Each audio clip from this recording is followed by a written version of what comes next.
desmayes que en el afán Dios cuidará de ti.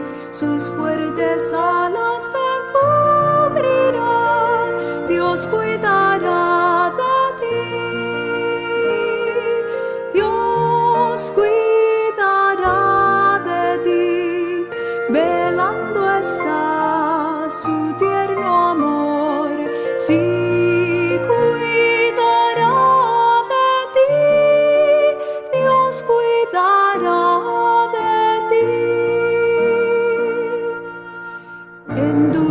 pruebas y en aflicción, Dios cuidará de ti. En tus conflictos y en tentación, Dios cuidará de ti. Dios cuidará de ti, velando está su tierno amor. Sí,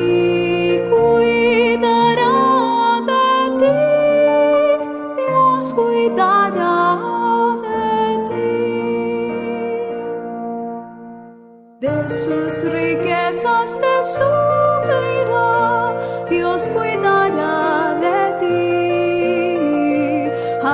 sus bienes te negará, Dios cuidará de ti. Dios cuidará de ti, velando está su tierno amor.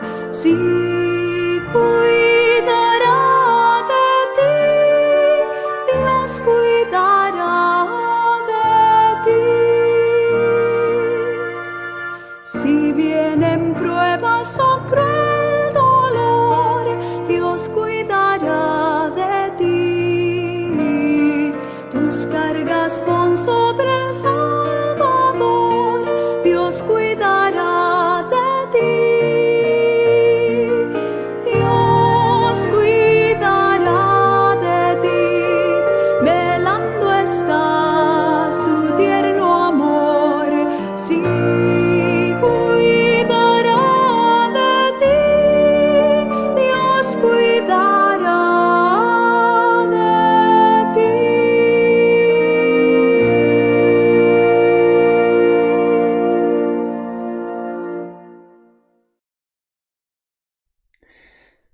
Hola a todos. Me siento feliz de que a pesar de que no podamos reunirnos en la iglesia, podamos cobijarnos en familia para mirar hacia el cielo y prestar atención al mensaje que Dios tiene para darnos en este día especial. Deseo de corazón que todos podáis disfrutar de este día bendecido y que el Señor os pueda ayudar en todas vuestras necesidades.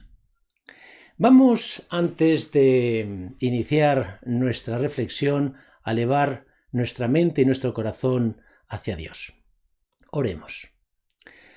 Querido Señor, queremos agradecerte por el privilegio que tenemos de apartar este rato, elevar nuestro corazón hacia el trono de la gracia y prestar atención, Señor, a tu mensaje. Queremos pedirte que tú seas el invitado especial, que puedas morar en cada familia, en cada hogar, y que puedas poner esa bendición que nos permita seguir viviendo con ilusión y con entusiasmo. En tus manos, Señor, nos ponemos, pues te lo pedimos por Jesús. Amén. El tema que quiero presentaros en esta ocasión es un tema delicado, pero necesario. Me gustaría hablaros de los 3 desafíos del tiempo del fin. ¿Y por qué quiero hablaros de este tema? ¿Tú has intentado alguna vez definir el mundo que estamos viviendo hoy? Leí el otro día una definición muy curiosa. Alguien definía el mundo de hoy con 3 palabras. Él decía: nuestro mundo es complejo, nuestro mundo es problemático y nuestro mundo va a la deriva. Seguí leyendo y él explicaba el por qué definía el mundo de esta manera. Y él decía: yo defino o digo que el mundo es complejo porque hoy es muchísimo más difícil de vivirlo que en el ayer. Defino que nuestro mundo de hoy es problemático porque ¿cuántos problemas pueden surgir simplemente a lo largo de una semana? Cada día que comenzamos, cuando por la mañana nos levantamos, pareciera que es todo un desafío a solucionar problemas. ¿Y por qué va a la deriva? Porque antes el mundo creía que estaba sostenido y dirigido y a salvo por 3 estamentos: la política, la economía y la religión. Y este hombre decía hoy: ya nadie cree en estas 3 cosas. Por eso terminaba su definición diciendo: nuestro mundo no solamente va a la deriva, sino que nuestro mundo se hunde. Cuando nosotros vamos a la Escritura, vemos que este tiempo que estamos viviendo lo define de una manera muy particular. La Escritura lo define diciendo que son tiempos angustiosos. Las gentes vivirán la angustia del miedo por lo que vendrá. Es decir, lo que la Biblia nos intenta decir es que vivir el mundo que nos ha tocado vivir no es fácil para nadie. Y cuando uno tiene que vivir los momentos difíciles, ¿qué ocurre? Que uno o no piensa, o si piensa, piensa mal. Por eso es tan importante en los momentos críticos, en los momentos difíciles, saber dónde tenemos que fijar nuestra atención. Y el tema que quiero presentaros en esta mañana pretende cubrir este objetivo. El plan de trabajo es el siguiente. El primer punto que vamos a tratar vamos a hablar de 4 momentos significativos que nos presentan los evangelios. El segundo punto que vamos a considerar nos vamos a detener en 2 peculiaridades interesantísimas del apóstol Pedro. El tercer punto vamos a hablar de los problemas que vivió la iglesia primitiva. En cuarto lugar hablaremos de los desafíos de nuestro tiempo, del tiempo del fin. Y para finalizar y como conclusión, hablaremos de la palabra clave que pondrá fin a nuestra historia de la humanidad. Así que ya veis que la reflexión de esta mañana promete ser interesante y sobre todo muy instructiva. Comencemos por el primer punto. Vamos a ver 4 momentos significativos que marcan los 4 evangelios. El primer momento significativo que yo quiero señalar es el nacimiento de Jesús. El segundo momento es el ministerio de Jesús. El tercer momento es la muerte de Jesús. Y el cuarto momento es el derramamiento del Espíritu Santo. ¿Qué tienen de particular estos 4 momentos? Que estos 4 momentos tienen la M de mayor. Es decir, aquí tenemos el mayor milagro, la mayor incógnita, el mayor desafío y el mayor poder. ¿Cuál es el mayor milagro que existe en todo el universo? Sin duda que el mayor milagro es el nacimiento de Jesús. Que Dios se haga hombre.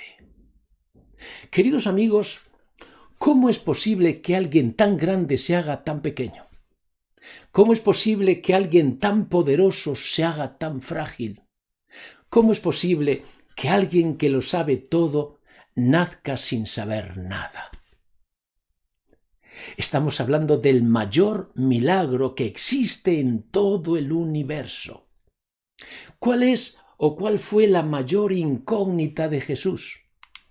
En relación con su ministerio, la mayor incógnita es saber el resultado. Sabéis que el enemigo le ofreció andar por el camino ancho y le garantizó que todos los hombres le seguirían. Pero Jesús decidió seguir o escogió el camino estrecho. Y Jesús nunca supo cuál sería el resultado de esa elección. ¿Cuántos decidirían escoger el camino estrecho? ¿Cuál es el mayor desafío?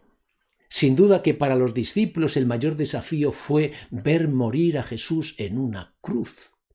Sabéis que este fue lo que se llama el mayor zarandeo que sufrió la Iglesia. Y si Jesús después de su resurrección no hubiese intervenido, todo el cristianismo habría desaparecido. Pero lo que ahora nos interesa resaltar es cuál fue el mayor desafío para Jesús. Y en realidad el mayor desafío fue su propia muerte. El Espíritu Profecía dice que Jesús no fue capaz de ver más allá de la muerte, y eso que hizo le causó angustia, le angustió. Por eso Jesús sudó gruesas gotas de sangre. Por eso Jesús, cuando habló con su Padre, le dijo: Padre, si es posible, pase de mí este cáliz. No debió ser fácil pasar por la muerte para Jesús. ¿Y cuál es el mayor poder? Si yo te preguntase cuál es lo más difícil que Dios tiene que hacer en este mundo, ¿tú qué me dirías? Yo te respondo. La obra más difícil para Dios es cambiar el corazón humano. Porque si Dios obligase, las cosas serían diferentes. El problema es que Dios respeta la voluntad humana. Y aquí viene el problema. ¿Cómo cambiar un corazón que se niega a ser cambiado? Y aquí es donde entra el mayor poder que existe en el universo, el amor. Y con el amor Dios es capaz de hacer la obra más difícil que existe, cambiar el corazón. Muy bien, ahora fijémonos en estos 4 momentos y fijémonos justamente en esto que estáis viendo en la diapositiva. Cada momento está separado por un tiempo. Así que desde el nacimiento hasta el ministerio de Jesús pasan 30 años. Desde el ministerio de Jesús hasta su muerte pasan 3,5 años, o 3 años y medio. Y desde la resurrección de Jesús hasta el derramamiento del Espíritu Santo pasan 50 días. ¿Qué ocurre en esos 30 años desde el nacimiento hasta el comienzo del ministerio? ¿Qué es lo más importante que ocurre? La preparación de Jesús. Y un detalle muy curioso. Fijaos, para 3 años y medio de ministerio, Jesús se tuvo que preparar durante 30 años. Y esto nos muestra la importancia que tiene la preparación. ¿Y qué es en realidad prepararse? Cuando una persona siente el llamado que Dios le llama para ser pastor, dice, tengo que ir al seminario para prepararme. Así que ya ves que se asocia la preparación con el estudio de la palabra de Dios. Cuando un miembro de iglesia dice, me quiero preparar bien para servir bien en la iglesia, en realidad, ¿a qué está haciendo referencia? A lo mismo. Es decir, a conocer la palabra de Dios, a conocer la Escritura, a conocer la verdad. ¿Sabes dónde está el problema? Que cuando nosotros conocemos la verdad, creemos que ya estamos preparados. Y nos olvidamos que la preparación consta de 2 partes. La primera parte es la que acabamos de ver, conocer, el conocimiento, importantísimo. Conocer la verdad es fundamental. Pero hay una segunda parte que a veces olvidamos y que es tan importante o más importante que la primera. ¿Y cuál es esa segunda parte? Gestionar la verdad. Es decir, una vez que yo conozco la verdad, ¿cómo tengo que utilizar esa verdad? ¿Cuándo tengo que hablar de ella y cuándo tengo que callar? ¿Cómo la tengo que usar? ¿Cuántos creyentes hay que conocen la verdad, pero no han aprendido la segunda parte? ¿Cómo se gestiona esa verdad? ¿Qué ocurrió en los 3 años y medio que duró el ministerio de Jesús? ¿Cuál fue lo más importante que ocurrió en ese tiempo? Que Dios fundó la iglesia.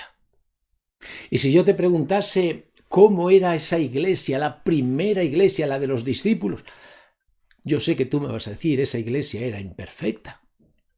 ¿Y sabes por qué me respondes de esta manera?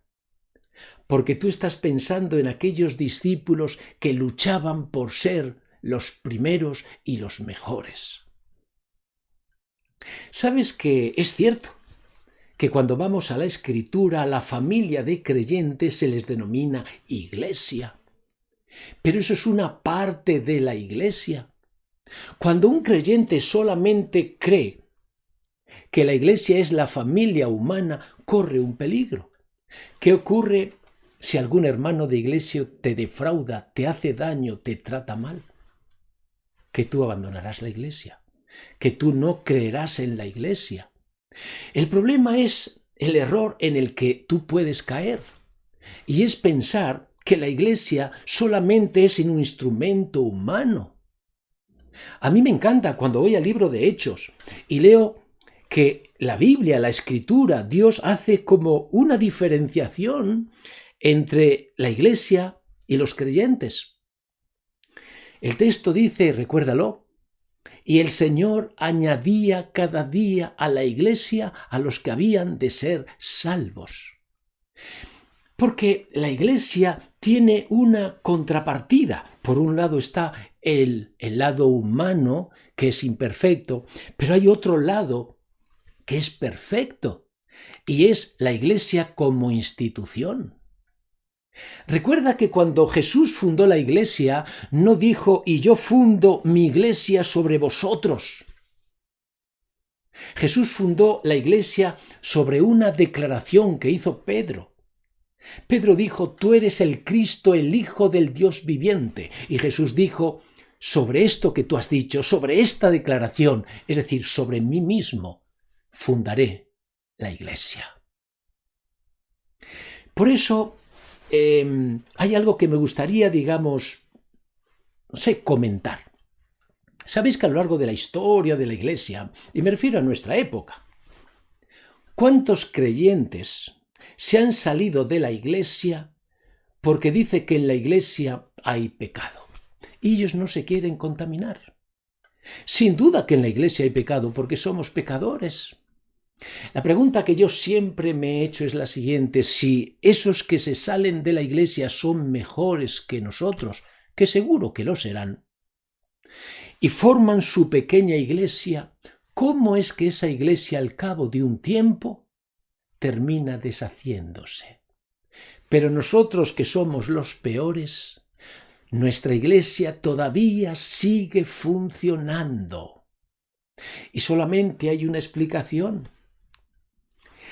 La fuerza de la iglesia no está en los hombres que pertenecen a la iglesia, que son imperfectos. Si la iglesia dura es porque la iglesia es una institución que Dios creó, como fue el sábado, como fue el matrimonio, una institución que Dios creó, y por lo tanto esa institución de creación divina es perfecta y es capaz de vencer al pecado y durar hasta el final. Así que, fíjate, la iglesia es la combinación de lo imperfecto con lo perfecto. ¿Eso qué quiere decir? Que cuando un hermano te haga daño, te hiera, nunca dejes la iglesia, porque recuerda, la iglesia es una institución divina, perfecta, que durará hasta el final. ¿Qué ocurrió después de los 50 días? Es decir, 40 días después de la resurrección de Jesús, 10 días de espera, 50 días, ¿qué ocurrió? Todos sabemos que el Espíritu Santo fue derramado. Pero ¿qué ocurrió con los creyentes? Que los creyentes, aquella iglesia naciente, cambió. Pero el cambio fue tan grande,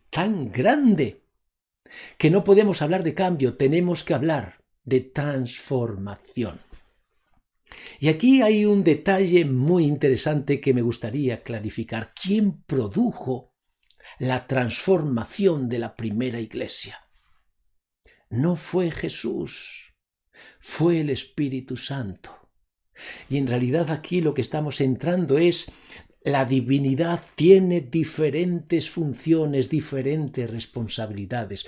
¿Cuál fue la responsabilidad de Jesús viniendo a este mundo? Fueron dos: salvar a la humanidad y enseñarnos la verdad. Jesús vino a salvarnos y Jesús vino a clarificar quién era Dios y cuál era el camino de regreso. ¿Cuál es la función del Espíritu Santo? Es verdad que el Espíritu Santo también nos enseña y también nos convence, pero la función fundamental del Espíritu Santo es transformarnos. Querido amigo, querida amiga que me escuchas, qué importante es pedirle al Espíritu Santo que more dentro de nosotros, porque Él es el que se encargará de transformarnos de malos en buenos. Bueno, y en realidad todo esto que acabamos de decir ¿para qué sirve? Para mostrarnos que la obra de Dios es perfecta. Fijaos, Dios nació, Dios nos enseñó, Dios murió y Dios nos transformó. La obra de Dios es perfecta, no falta nada. Pero hay un gran interrogante, siempre hay un pero. Cuando nosotros vamos al libro del Apocalipsis, allí se nos presenta un jinete que monta un caballo blanco. Todos sabemos que ese jinete representa la primera iglesia, la iglesia apostólica, y que el color del caballo muestra una cualidad de esa iglesia que es la pureza. El libro del Apocalipsis sigue diciendo que de esa iglesia pura nace una iglesia fiel. Por eso el segundo jinete monta un caballo rojo, símbolo de la sangre, símbolo del sacrificio. El creyente es capaz de ir hasta el final por amor a su Señor. El interrogante, la pregunta viene a continuación. ¿Cómo de una iglesia pura y de una iglesia fiel pueden surgir una iglesia llena de oscuridad y una iglesia llena de muerte? Y para responder a esta pregunta, vamos a hablar del apóstol Pedro y vamos a mencionar dos detalles de él muy interesantes. El primer detalle es que cuando comparamos al Pedro de los Evangelios y al Pedro de los Hechos de los Apóstoles, ¿con qué nos encontramos? Con un Pedro totalmente diferente. Es verdad que Pedro, tanto en el Evangelio como en los Hechos, es un líder, pero su liderazgo es muy diferente. En los Evangelios se ve a un Pedro inquieto, mientras que en el libro de los Hechos se ve a un Pedro sosegado. En los Evangelios lo que destaca de Pedro son sus defectos, en el libro de los Hechos son sus virtudes. En los Evangelios Pedro es el gran protagonista de los discípulos, mientras que en el libro de Hechos Pedro es un servidor. ¿Y cuál es la diferencia entre ser protagonista y ser servidor? El protagonista aparece, figura, mientras que el servidor desaparece. Si tú te fijas en todas las ocasiones donde Pedro entra, ¿verdad?, en el libro de los Hechos, se cuenta, digamos, lo que dijo, lo que hizo, te darás cuenta que él nunca fue el protagonista. El protagonista siempre fue o el Espíritu Santo, o Jesús de Nazaret, o Dios, pero nunca él. Vemos a un Pedro que está solo preocupado de una cosa, hacer lo que tiene que hacer y hacerlo de la mejor manera, con equilibrio y con prudencia. ¿Y qué es en realidad este cambio? ¿A qué se debió? A la transformación.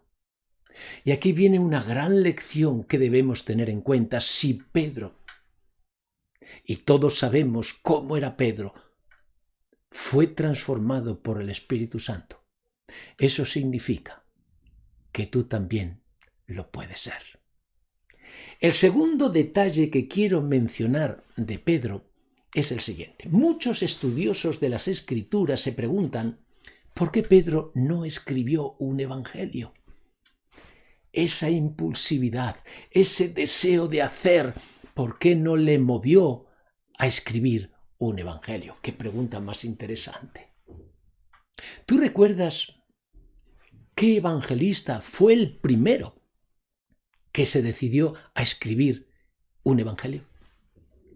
El primer evangelista fue Marcos.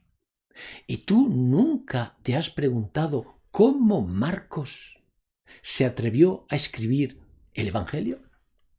Recuerda que Marcos, en el momento de Jesús, era un jovencito que tenía 16, 17, 18 años. ¿Y eso qué significa? Que no era un apóstol, que no era un discípulo.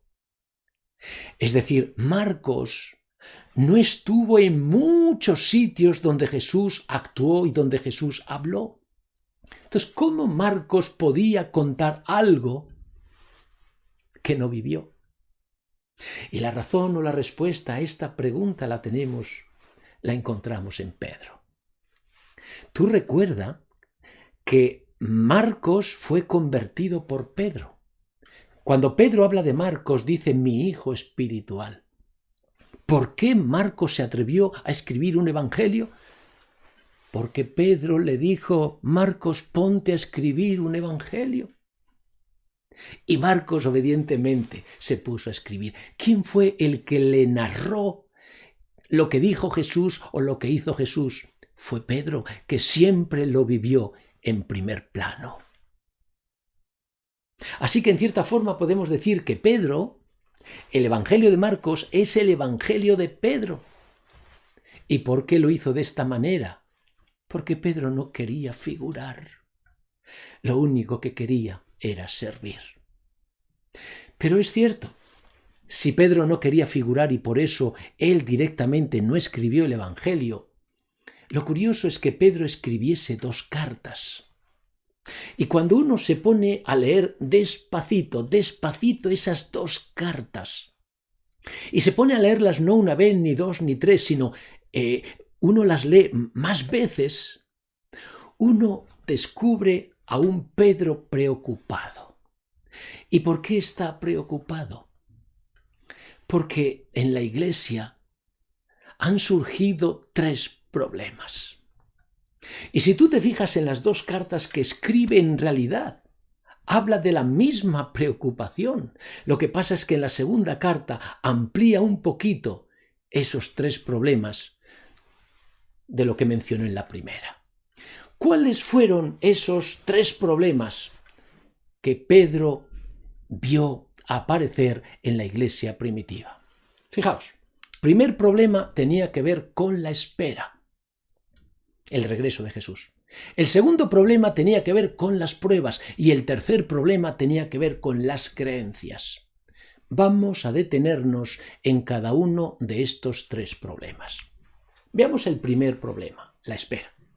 La fotografía que he colocado aquí, que podéis ver vosotros, intenta reflejar ese momento especial de la ascensión de Jesús a los cielos, cuando Jesús se separa de sus discípulos. Jesús sube, desaparece, y ¿recordáis qué fue lo que aconteció después? Aparecen 2 ángeles y les dan a los discípulos este mensaje. Varones Galileos, ¿por qué estáis mirando al cielo? Este mismo Jesús que ha sido tomado de vosotros al cielo, así vendrá, como lo habéis visto ir al cielo. Palabras alentadoras, mensaje de esperanza. Y además el mensaje que los ángeles les dieron a aquellos hombres fue el mismo mensaje que Jesús les dijo un poquito tiempo atrás. Jesús les dijo, yo os voy a dejar, pero no estéis tristes. Me voy a prepararos lugar, pero cuando termine vuelvo y os tomo para que donde yo estoy vosotros también estéis. Y fijaos, ¿cuál es la peculiaridad, la característica de la primera iglesia? Si tenemos que definirlo con una palabra, tenemos que decir que la característica y la cualidad de la primera iglesia fue la espera. ¿Y cómo esperaba a su Señor aquella iglesia? Con gozo. Y el gozo era tan fuerte, tan poderoso, que esa esperanza la convirtieron en un saludo. Es un saludo raro, Maranata. Así se saludaban los primeros cristianos. ¿Pero qué significa Maranata? Todos lo sabemos. Cristo viene. Así que cuando se veían con un amigo, en lugar de decirle, oye, ¿cómo estás?, le decían, Cristo viene. Y el otro respondía, amén, Cristo viene. Una espera gozosa, llena de poder. Pero pasaron los meses y fueron pasando algunos años. ¿Y qué ocurrió? La firmeza de aquel saludo se transformó y se convirtió en una pregunta, ¿Maranata? Es decir, ¿realmente Cristo va a venir? Así que ese saludo ya no era tan fuerte, simplemente era un gesto de cara. Y siguieron pasando los años, y aquellos que vivieron con Jesús se hicieron mayores, es decir, se hicieron viejos. Y surgió una nueva generación. Y cuando esa nueva generación se encontraba y se saludaba, ya no había el tal Maranata. ¿Y por qué ya no existía, ya no había ese saludo? Porque aquellos hombres se cansaron de esperar. ¿Qué ocurrió con la Iglesia? Es verdad que cansarse de esperar no significa perder la fe, pero sí cambiar el mensaje. Aquellos hombres, en lugar de decir Cristo viene, empezaron a decir que Cristo venga cuando quiera. ¿Sabes dónde estuvo el problema? En que aquellos hombres dejaron de mirar hacia arriba y empezaron a mirar hacia abajo. Y mirando hacia abajo, perdieron el poder de arriba y se hicieron débiles. ¿Qué ocurrió con aquel gozo poderoso? Que se perdió, se desvaneció. Y entonces la Iglesia se convirtió en débil. Vamos a ver el segundo problema. El segundo problema, recordáis, tenía que ver con las pruebas. Y cuando hablamos en el primer siglo de las pruebas, estamos hablando de persecución. En el primer siglo hubieron dos persecuciones, la de Nerón y la de Domiciano. ¿Qué hacían a los creyentes cuando los cogían? Los mataban a todos. Así que unos morían crucificados, otros morían quemados, otros apedreados, otros decapitados y otros comidos por las fieras, pero todos morían. ¿Y qué podemos decir de las pruebas? Que las pruebas son traicioneras. Son traicioneras. Porque fijaos cómo funciona esto.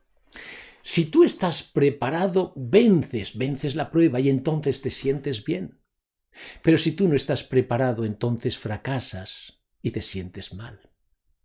Y ahora fijaos en la siguiente pregunta. ¿Qué pasa cuando un creyente está mal por dentro? ¿Qué pasa cuando un creyente está mal por dentro? Que el creyente deja de actuar como creyente. ¿Pero por qué ocurre esto? Porque el malestar que tiene dentro envenena todo. Envenena sus pensamientos, envenena sus palabras y envenena sus hechos. No es que el creyente sea malo porque quiere ser malo, sino que el creyente actúa mal porque el mal que tiene dentro no le permite, no le deja actuar bien. ¿Cuál fue la preocupación de Pedro? ¿Qué fue eso que le causaba tanto dolor? Es curioso porque cuando se habla de los mártires, tú coge cualquier libro y siempre se mencionan ¿a quién? A los que triunfaron. Así que se dice que en el primer siglo murieron miles y miles, y en el segundo siglo y en el tercer siglo miles y miles de creyentes, de cristianos. Aquellos que no dudaron en dar su vida por el Maestro. Pero Pedro mira hacia el otro lado. ¿Y en quién se fija? ¿A quién ve? Aquellos creyentes que no dieron la talla. Aquellos creyentes que no se atrevieron a morir por su Maestro. Aquellos creyentes que abandonaron, que renegaron de su fe para salvar la vida. Y la pregunta es, ¿por qué? ¿Por qué no fueron capaces todos los que creían de llegar hasta el final? Amigo mío, por lo que acabamos de decir, porque las pruebas son traicioneras. A veces pensamos que con el deseo, yo quiero ser fiel, yo deseo ser fiel, creemos que así se vencen las pruebas, pero eso no es así. Las pruebas dependen de la preparación. El que se prepara para vencer, vence, y el que no se prepara para vencer, fracasa. Analicemos el tercer problema de la Iglesia primitiva, las creencias, y vamos a considerar dos fórmulas que sería muy bueno que las retuviésemos en nuestra memoria. Primera fórmula. La creencia depende de la fe. ¿Qué quiere decir eso? Que si yo me pongo a leer este libro, en realidad, ¿qué es lo que necesito? Fe, porque este es un libro de fe. Si yo leo este libro sin fe, ¿qué me va a pasar? Que muchos de los mensajes que están en este libro yo no los voy a entender, porque para entender este libro se necesita fe. Ahora, fíjate bien en lo siguiente. Si tu fe es buena, entonces la creencia estará bien. Pero si tu fe no es buena, entonces tu creencia estará desenfocada. ¿Cuántos creyentes creen? El problema es que lo que creen está desenfocado. Segunda fórmula. La fe mayoritariamente es confianza. Y ahora fijaos cómo funciona. Si tu fe es buena, quiere decir que la confianza estará bien. Pero si tu fe no es buena, quiere decir que tu confianza o está enferma o no existe. Y atención ahora a esta afirmación. Sin confianza no funciona la vida cristiana. A veces decimos, yo confío en Dios, pero no confío en el hombre. Y cuando yo escucho decir estas palabras, esta declaración, y yo pregunto, ¿por qué dices eso? Siempre se me responde de la misma manera. Porque la Biblia me dice que tengo que hacerlo así. Porque maldito es el hombre que confía en el hombre. Yo entiendo. Cuando nosotros nos ponemos a leer la Biblia, todos tendemos a interpretarla. El problema es que debemos ser muy cuidadosos cómo interpretamos los pasajes que leemos en la Escritura. Porque, fijaos, yo os puedo presentar ahora en este momento otro texto que entra en conflicto con la interpretación que acabamos de dar. Es un mandamiento. ¿Recordáis cuando Jesús dijo, un mandamiento nuevo os doy, que os améis los unos a los otros como yo os he amado? Todos sabemos que uno de los ingredientes fundamentales del amor es la confianza. Donde no existe confianza no hay amor verdadero. Así que fijaos que lo que Jesús nos está diciendo es, confía en los demás. Bueno, aquí ya veis que tenemos dos textos en conflicto. Parece que uno dijera, no confíes en el hombre, porque el que confía en el hombre es maldito, y otro dice, un mandamiento os doy, confiad los unos en los otros. Sabéis que hay una ley de interpretación que dice que cuando dos textos de la Escritura entran en conflicto es porque uno de ellos se ha interpretado mal. Así que, ¿cuál de los dos es el que estamos interpretando mal? ¿El segundo? No, es el primero. Y cuando tú interpretes un texto bíblico que entra en choque con otro texto, lo que tienes que mirar es dónde está la equivocación. Y normalmente la equivocación suele estar en el contexto. Cuando Jesús dijo, maldito el hombre que confía en el hombre, ¿en qué contexto lo dijo? En el contexto de la salvación. En el área de la salvación solamente podemos confiar en Dios, que es el único que puede salvarnos. Y el hombre que confía en el hombre en el ámbito de la salvación es maldito, es decir, pierde la bendición. Pero fuera del ámbito de la salvación, Dios lo que nos dice que es, confiemos los unos en los otros. En el fondo, ¿cuál es el mensaje? ¿Qué es la confianza? La confianza es una cualidad que debe poseer el creyente. El problema es que la confianza no es innata. Es decir, uno no nace confiando. La confianza se tiene que desarrollar. ¿Y cómo se hace? Cuidándola, regándola, atendiéndola. Tiene que desarrollarse. Porque cuando uno tiene dentro la confianza, puede confiar. Pero cuando uno no tiene la confianza, no puede confiar ni siquiera en Dios. Mucha gente, muchos creyentes que dicen, yo el único en el que confío es en Dios. Si Dios les pidiese algo grande, se darían cuenta que la confianza que creían tener en ese Dios es ficticia. Porque si uno dentro no tiene la confianza, no puede confiar. Por eso, el Evangelio nos invita, desarrolla tu confianza para que puedas confiar en Dios. ¿Y cómo se confía en Dios? Confiando en los demás, con prudencia, con equidad, decidiendo quién merece o quién no merece la confianza. ¿Qué ocurre cuando nosotros no tenemos confianza? Que nos llenamos de dudas.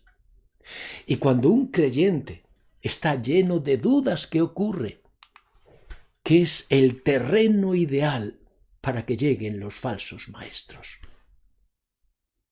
Querido amigo, querida amiga, ¿cuántos creyentes creen, pero su creencia está llena de dudas? Y cuando, repito, cuando un creyente dentro de su creencia está lleno de dudas, cuando aparecen los falsos maestros, parece que son un imán de atracción y nos cautivan. Fijaos lo que dijo el apóstol Pedro. Habrá entre vosotros falsos maestros que introducirán encubiertamente herejías destructoras y aún negarán al Señor que los rescató. Fijaos en esta palabra que tenéis aquí en la pantalla. Herejía. ¿Qué es una herejía? Es una verdad desenfocada. Y las verdades desenfocadas producen mal y producen dolor. ¿Sabes cuál fue la primera herejía que surgió en el siglo I? El gnosticismo. ¿Y sabéis dónde centró su ataque? En la salvación. Si tú preguntases a un gnóstico cómo se salva un hombre o una mujer, te dirían, por el conocimiento. ¿Cómo entendían ellos el conocimiento? Una cualidad que poseían unos pocos. Así que, según el planteamiento gnóstico, claro que Dios salvaba, pero salvaba a aquellos que tuviesen el don del conocimiento. ¿Y qué pasaba con los demás? Se perdían, con lo cual se empezó a desvirtuar el amor de Dios. Y el gnosticismo ya desde el siglo I generó por lo menos 4 herejías más que causaron un daño tremendo a la iglesia primitiva. ¿Qué decían los docetistas? Ellos atacaron la humanidad de Jesús. Ellos creían que Jesús solamente era Dios, pero no era hombre. ¿Y por qué decían eso? Porque ellos creían que la carne era mala. Así que como Jesús era perfecto, solo podía ser Dios, porque el hombre es imperfecto. ¿Qué decían los ebionistas? Ellos atacaron la divinidad de Jesús. ¿Y por qué la atacaban? Porque ellos decían, solo hay un Dios. Así que si hay solo un Dios, no puede haber dos. ¿Qué es lo que decían los marcionistas? Ellos decían, no, hay 2 dioses.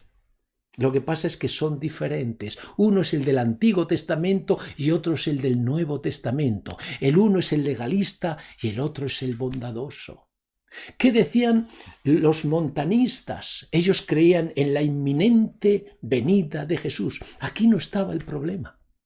El problema es que convirtieron la doctrina, las creencias, en algo rígido y en algo exigente, y entonces las estropearon.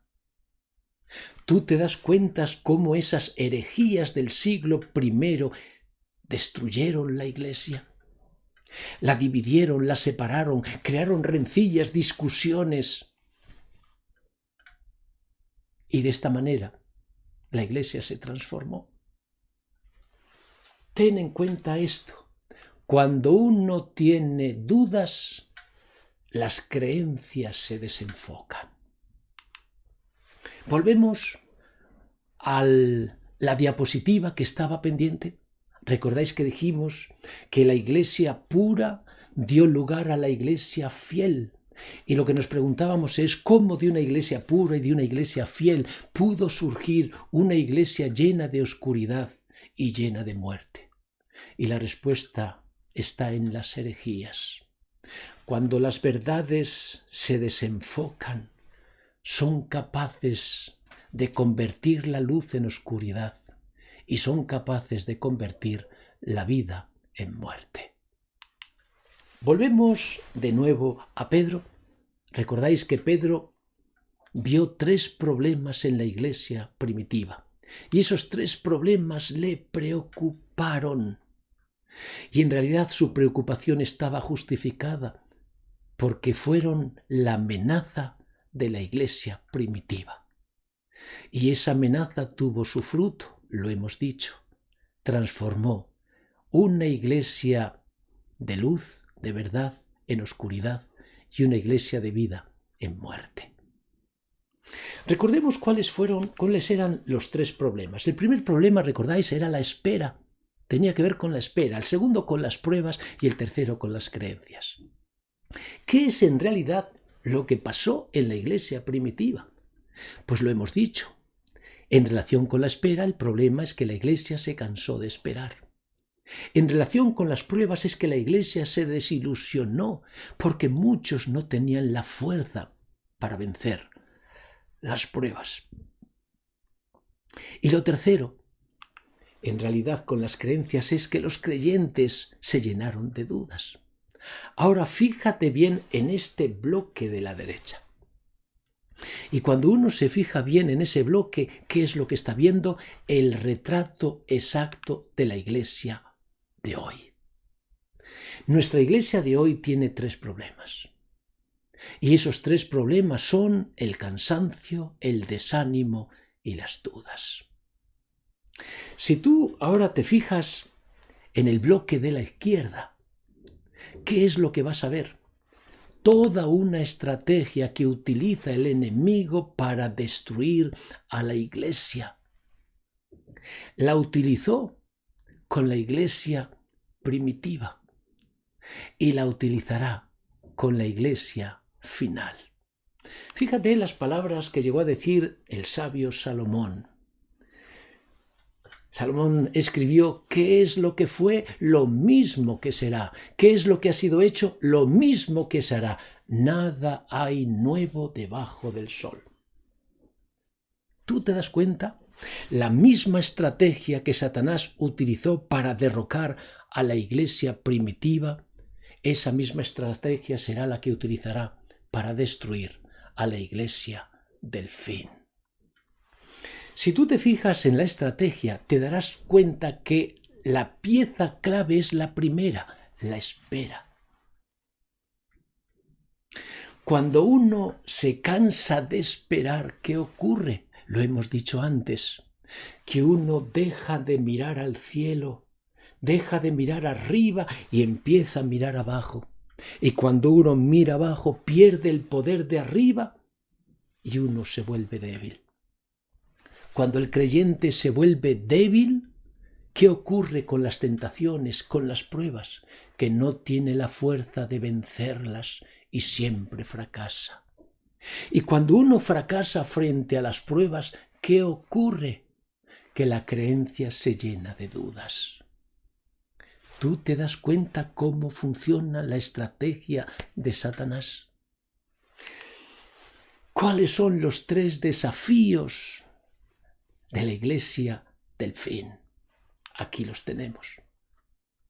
El primer desafío es que tenemos que recuperar el gozo de la espera. El segundo desafío es que tenemos que recuperar el poder para luchar. El tercer desafío consiste en recuperar la seguridad de la salvación. ¿Y cómo se consigue esto? Por orden. Primero, mira hacia arriba, porque mirando hacia arriba empezarás a recibir el poder del cielo. Recibiendo el poder del cielo, tendrás la fuerza para enfrentarte a la tentación y a las pruebas y las vencerás. ¿Y cuál será el resultado? Que conseguirás la confianza.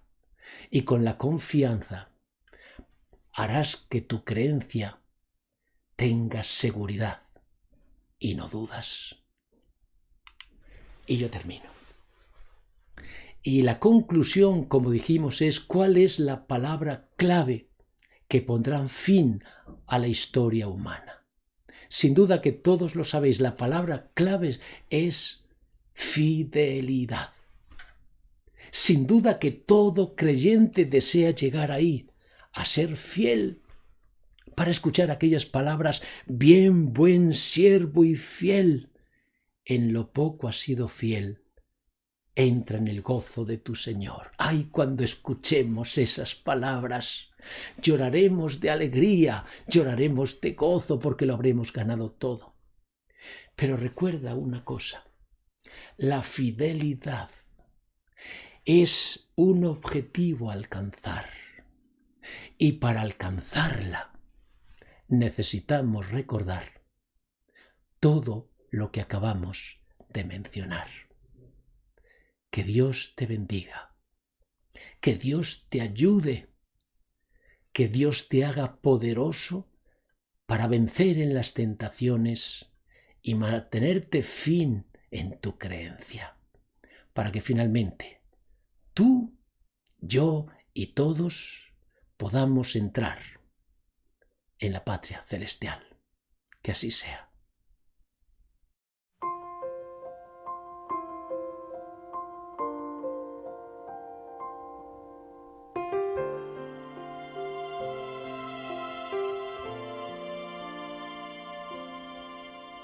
Mi mente puesto en un más allá, en un día sin igual, permaneceré esperando ver nueva luz que venga de él. El día es hoy, hasta que vuelva el Rey. Mi mente puesto en un más allá, en un día sin igual.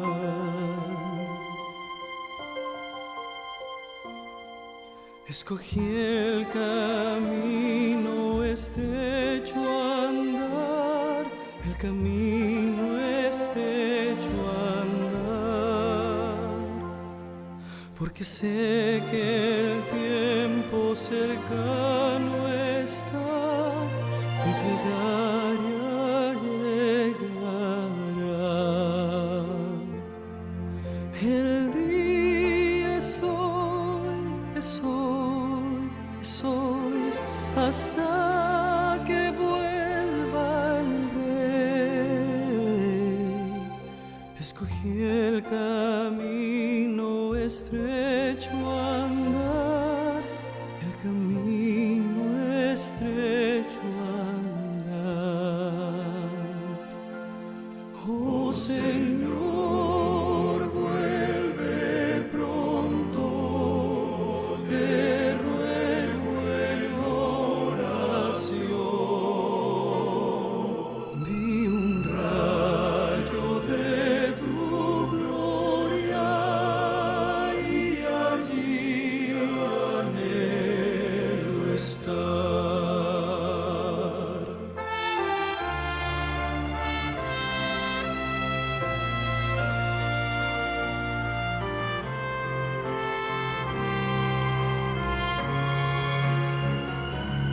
Cuando